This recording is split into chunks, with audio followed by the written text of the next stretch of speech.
खबर शामिल करते हैं साहिवाल से। हमारे Geo Pakistan news city reporter Malik Ishtiaq Ahmed Sahiwal police अफसरान को आज ही पुलिस पंजाब इनाम गनी साहिब ने गैर मामूली कारकर्दगी बिना पर नकद इनाम और तारीफी असनाद दी।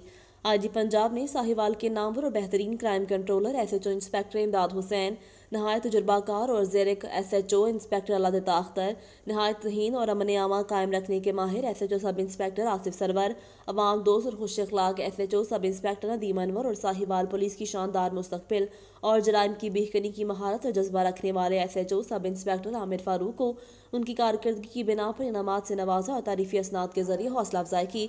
इनामात देने की शानदार तकरीब सेंट्रल पुलिस ऑफिस लाहौर में हुई। DPO साहिवाल मोहम्मद काशिफ असलम साहिब ने इनाम हासिल करने वाले तमाम SHOs की हौसला अफजाई की और साबिका कारकर्दगी को बरकरार रखने की हिदायत की।